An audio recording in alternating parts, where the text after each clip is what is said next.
Vámonos al norte, ¿eh? Vámonos al norte, a ver dónde nos podemos ir. Y qué sé yo, dónde nos podemos ir. Qué cosa, ¿no?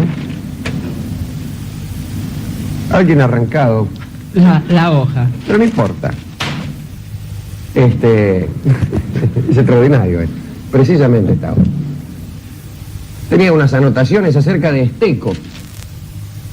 Esteco es un pueblo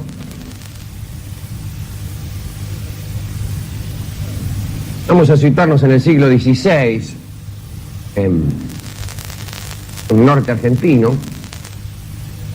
Digamos, los conquistadores que vinieron al Plata o se establecieron en Asunción o salieron de Lima y empezaron a fundar por el norte argentino. Por ahí se funda creo que es 1565 que se funda la ciudad de Tucumán. La funda un señor Villarroel, que entre paréntesis venía de Chile el tipo.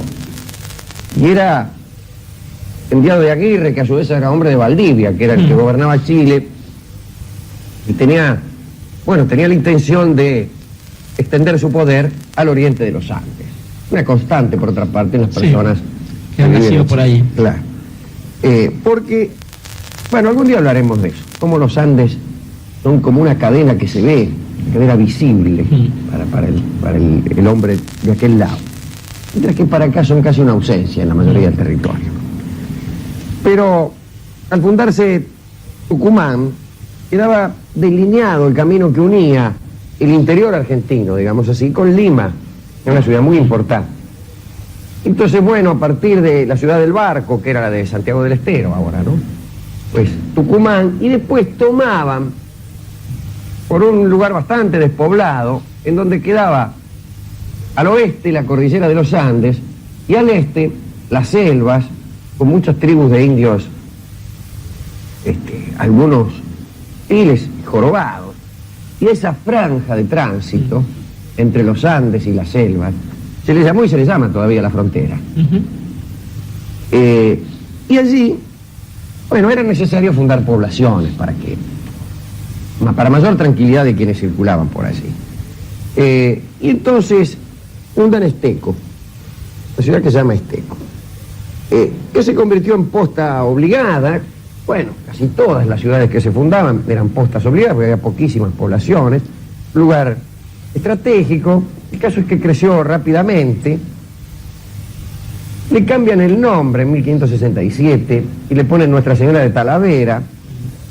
Se hacen amigos de unos indios que andan por allí, se llaman los tonocotes. Y los ponen a trabajar en encomiendas. La ciudad prospera, pero resulta que el suelo donde había sido fundada era muy malo. Era un suelo salitroso, rodeado por terrenos húmedos. El río traía arena, de manera que los molinos no servían para nada, pues levantaban barro, qué sé yo, una porquería. Y entonces, ya a principios del siglo siguiente, 1609, algo así, se concibe la idea de trasladarla a la ciudad. Vamos a ponerla en otro lado, dicen. Y a unas cuantas leguas de allí había una pequeña población llamada Nueva Madrid de las Juntas. Mire qué nombre para ponerle a una población, ¿no? Que estaba justamente en la unión del río Piedras con el río Pasaje, justo ahí donde hacen esquina los dos ríos. Y lugar lindo. Dice, ¿qué les parece si unimos estas dos poblaciones? Incluso le mezclamos los nombres y le ponemos Talavera de Madrid. Era un horror también. Y ahí juntan las dos poblaciones, pero la gente no le hizo caso a este nombre, Talavera de Madrid, y empezó a llamar a Esteco. El lugar se llama Esteco, ¿qué es esto? Y empezaron a prosperar. Esta vez sí, de verdad. Progreso notable. Tan notable que dio lugar ya al fasto y al lujo. Se enriquecía la gente. Tienen muchos indios que trabajaban para ellos, y entonces que cosechaban el algodón y hacían telas, y pues había miel, y prosperaban. Cal, para no hablar del trigo y de los cultivos ya más tradicionales, etc.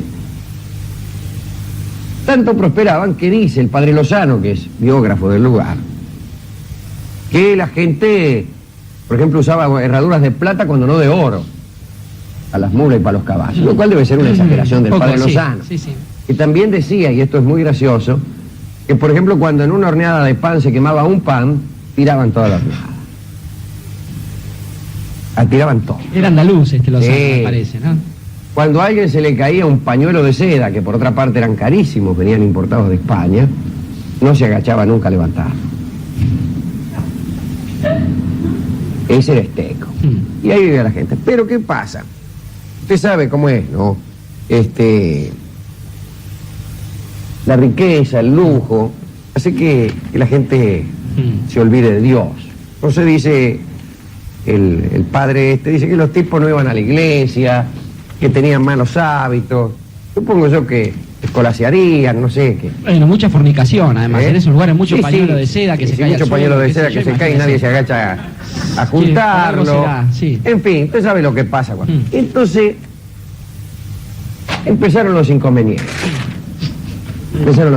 Había unos indios que se llamaban los lules. ¿Los? Lules, Los lules, igual que aquella población donde nació el gobernador, claro. Y que eran malos. Y al principio, un poco tímidamente, hacían algunas incursiones, se metían con los indios buenos de las encomiendas, se llevaban algunos prisioneros, algunos objetos, algunos alimentos, pero poco a poco iban entrando cada vez más, iban tomando confianza. Pero además, cuando los indios mansos vieron que los lules venían a jorobar, empezaron a huir a la selva y a abandonar los puestos de trabajo. Ya sin aquel trabajo de los indios, el pueblo no resultaba tan próspero. Y ya sin prosperidad, sus defensas eran cada vez menores. Algunas personas habían empezado a emigrar. El caso es que pasan 20 años y de aquel fasto y de aquella opulencia de Esteco no queda nada. Las industrias decaen, los indios lules cada vez se atreven más, incluso llegan hasta las puertas de la ciudad y afanan cosas en las casas. Hasta que viene un predicador. Y el predicador dice que todo esto se debe a los pecados de esta Esteco, que ha sido llamada la Sodoma americana. Y le dice a todos que se arrepientan y no quieren terminar mal, porque Esteco se va a hundir, dice. San Miguel crecerá, San Miguel de Tucumán, y Esteco se hundirá, dice el predicador. Pero nadie le hace caso al predicador, imagínese. Y siguen los tipos ahí, meta a pecar. Llega la noche y anda, vamos a pecar, decían los de Esteco, y pecaban, ¿qué están haciendo pecando? Sí. Y el predicador, sigan pecando, nomás dice que esto se hunde y que se va, tomátela, y nadie le hacía caso. Vino una mujer, una humilde mujer que vivía con su hijo y que le da albergue al predicador y que le hace caso. Dice, tiene razón el predicador, ¿qué me importa? ¿Qué sé yo? Y dele que se va a hundir, que no se va a hundir, qué sé yo. El caso es que iba cada vez peor la cosa en Esteco, los indios se la tomaban, las industrias, adiós, la miel nadie la juntaba, el trigo, toda una porquería. Viva la cultura. Sí, meta, lo único que hacían es caviar toda la noche. Se va a hundir, esto se va a hundir, se va a hundir. Y un día el predicador viene y dice, llega ahí a la casa donde vivía con la mujer esta, con el hijo, y le ordena que tome a su hijo y que se marche, se vaya. ¿Por qué? Dice, vos tomátela y no hagas caso. Y oigas lo que oyeres, no te des vuelta. Y la tipa empieza a caminar y en determinado momento oye un gran estruendo, tiembla la tierra, no puede evitar darse vuelta y se da vuelta a la mujer y lo que ve es la ciudad de Esteco en llamas hundiéndose en la tierra. En ese mismo momento la mujer, dice el padre Lozano, o dice la leyenda, o dicen los lugareños todavía por allí, ya veremos cómo. La mujer se convierte en piedra junto con su hijo. Y la ciudad de Esteco se precipita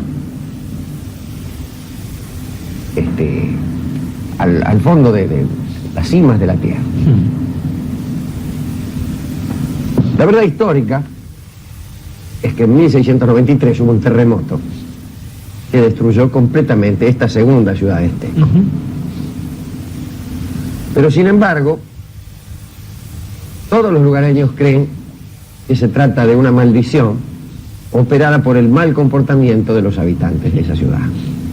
Y está lleno de coplas, esa región, en donde amenazan a los pecadores, no les vaya a pasar lo mismo que a los de Esteco. Dicen con rimas casi siempre impropias, porque es muy cruel la palabra Esteco para rimar. Suelen rimarla con terco, etcétera, ¿no? Casi siempre con asonancias. Teniendo muñecos, pero pensar que suena también, ¿no? se pueden encontrar verdaderos restos de la primera Esteco, de la que después fue trasladada, no lejos de una vía del ferrocarril que va al Chaco. Ahí se encuentran algunos objetos. De la otra también. Es más duro encontrarlos porque la ciudad fue destruida totalmente, pero por ahí alguna piedra de molino. Eso sí, dicen los lugareños, que algunas veces se abre la hojarasca y se puede ver, ahí cerca del nacimiento de un monte, la estatua de piedra de la mujer y del chico víctima inocente de la curiosidad de su madre. Digo, de la mujer que se dio vuelta y del chico que llevaba en brazos. Y eso es todo lo que queda de aquella ciudad, la Sodoma americana. Yo quiero hoy recordar a los pobres habitantes de Esteco. Sí, por cierto. Realmente. Y también a una raza cuyo número es exiguo. ¿Pero qué es? A una clase, diría Lewis Carroll. La clase de los buenos sujetos que tuvieron la mala suerte de vivir en ciudades condenadas. Es decir, debió haber algún buen tipo en Sodoma, algún buen tipo en Gomorra, y algún buen tipo, quiero decir, algún inocente en Sodoma, en Gomorra y también en Esteco. Seguro. Y se comieron un garrón por culpa de los vecinos. El buen sujeto, el buen kiosquero que vivía en Esteco, y que mientras los otros pecaban, trabajaba como un chivo, que incluso era víctima de las correrías de los lules. Sí. Digo, de los gamberros que a la noche le arrojaban pedruscos a los faroles y hacían sonar los aldabones de las puertas para luego darse a la fuga. Y de los borrachos que a voz en cuello cantaban canciones chuscas a la vuelta de sus... Cayendo dormidos después en el umbral de víctima de todo eso era el pobre kiosquero de Esteco. Sí. Y además víctima del terremoto, se lo tragó el terremoto. Será de Dios, gritaba el tipo. Pero el tipo mientras temblaba la tierra, pero ¿Yo qué hice? Miraba al cielo, juntaba las manos, como no quien mira a Castrilli. Ya no hay derecho. Levantaba las manos. Como penal, es cierto. Y así los gomorrenses y los sodomitas píos, que alguno habría. Sí, seguro. Casi seguro. Bueno, le gustó ese recuerdo para el pobre tipo que vivía en una ciudad condenada y que no era malo. Y que no me digan que todo se da de un modo tan perfecto, que en Sodoma son todo malo, en Gomorra son todos malos y en Esteco son toda una basura. No. Y además a mí me hace... El mundo no es tan parejo, no. Me hace sospechar también del pibe ese que venía y gritaba, esto se pudre, Ese era un tucumano de San Miguel. Ese era un tucumano de San Miguel. Claro. Que andaba seguramente con un carro, con un monito, que sacaba la suerte y les decía, esto se va a pudrir. Pero en realidad, como en esos carros de monitos estaba todo arreglado. Así y era para la vamos grandeza a de San dedicar Miguel. este tanguito, que seguramente bailaban en los cabarets de Esteco, que debían ser fantásticos. Una maravilla, eso sí. Ese cabaret de Esteco, la gente se le caía el pañuelo. Deje, doctor. Yo por un pañuelo de seda ni me agacho. Vamos a escuchar un tanguito para todos los de Esteco.